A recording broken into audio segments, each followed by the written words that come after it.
वचन दे प्रकाश मार्गावर. शालोम. जिवंत गोड येशूच्या नावात आपल्या सर्वांचे मार्गाकरिता प्रकाश कार्यक्रमात सहर्ष स्वागत करीत आहोत.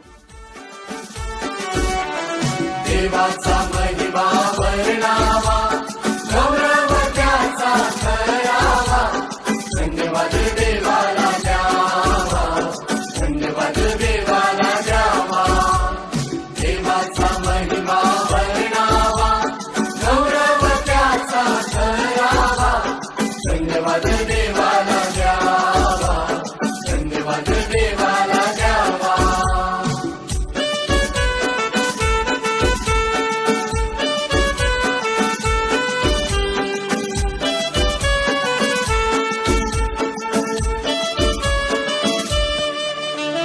पापांची आम्हाला क्षमा करीतो, करुणा कृपेची दृष्टी करीतो. पापांची आम्हाला क्षमा करीतो, करुणा कृपेची दृष्टी करीतो. सन्मानावरी आम्हाला चालवितो, सन्मानावरी आम्हाला चालवितो. देवाचा अनुभव घ्यावा, धन्यवाद देवाला द्यावा, धन्यवाद देवाला द्यावा. देवाचा महिमा वर्णावा, गौरव त्याचा करावा, धन्यवाद देवाला द्यावा, धन्यवाद देवाला द्यावा.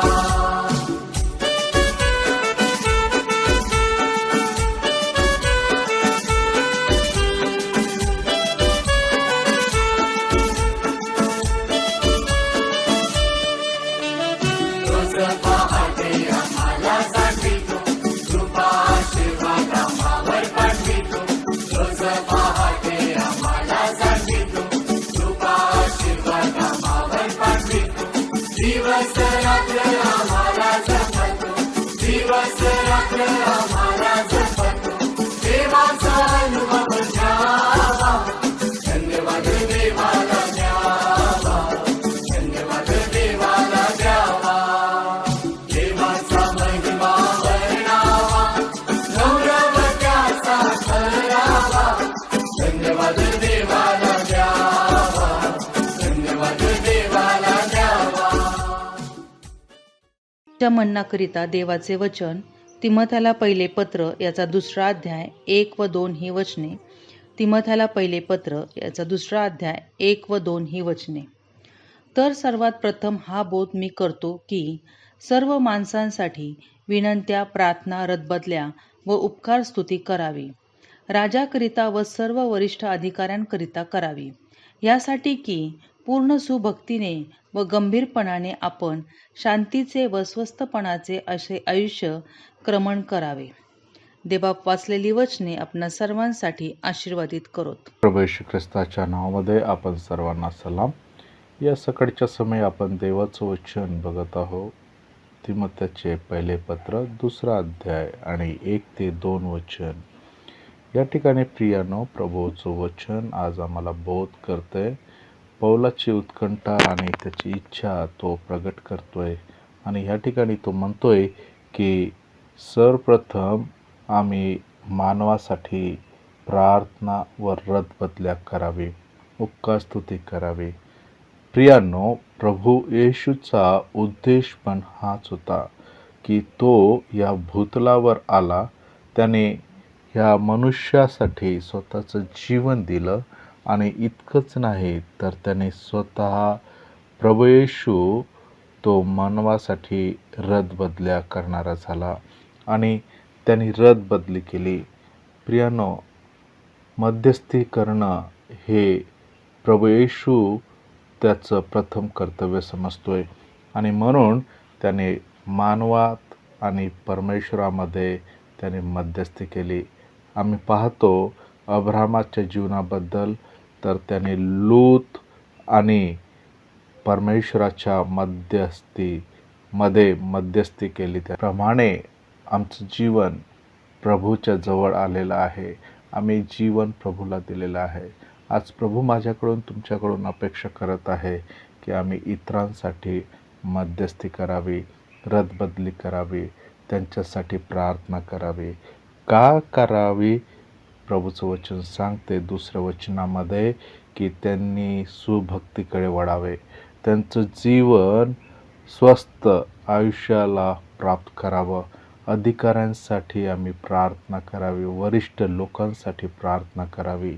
त्यांच्या जीवनामध्ये अनेक प्रकारचा ताण असतो, ज्यामुळं त्यांचं जीवन त्रस्त असते, अशांत असते आणि अशा स्थितीमध्ये त्यांना गरज आहे की कोणतरी त्यांना प्रार्थनेत उचलून धरावं.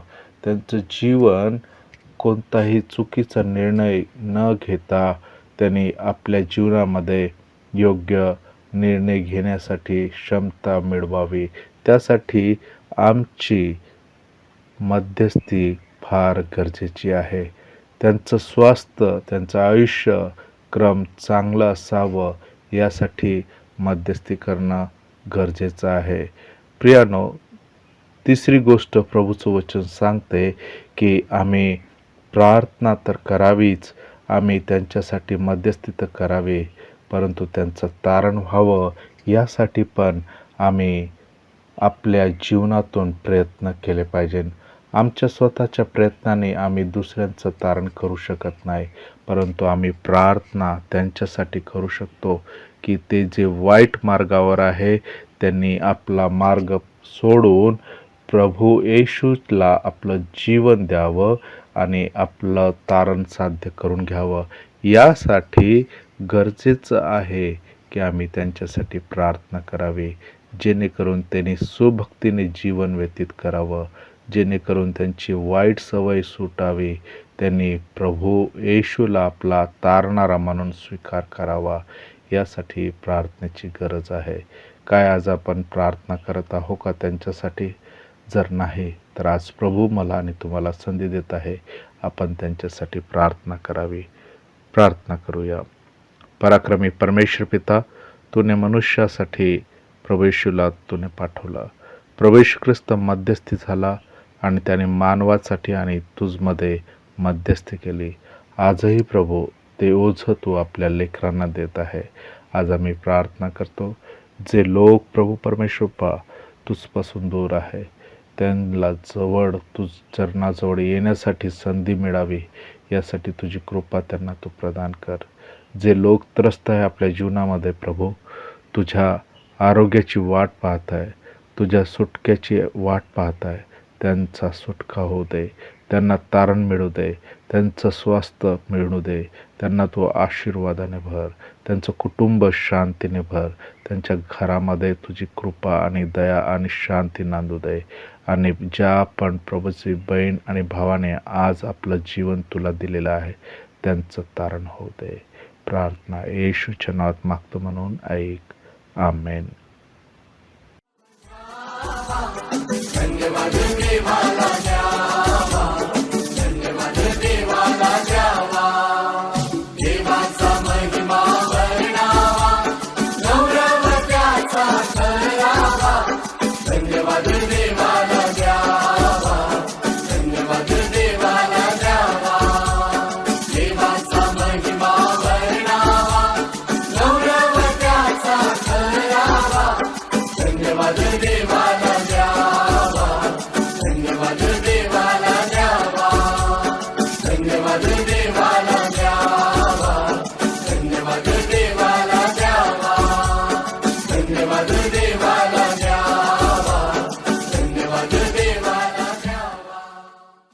येशू हा पहा जगाचे पाप हरण करणारा देवाचा कोकरा. आता आपण आपल्या प्रार्थना विनंत्या कोणत्याही वेळेस विश्ववाणी प्रार्थना केंद्राला टोल फ्री नंबरद्वारे कळवू शकता. आमचा टोल फ्री नंबर 1-800-2700-333. आम्ही आपणासाठी या नंबरवर प्रार्थना करण्यास उपलब्ध आहोत. धन्यवाद.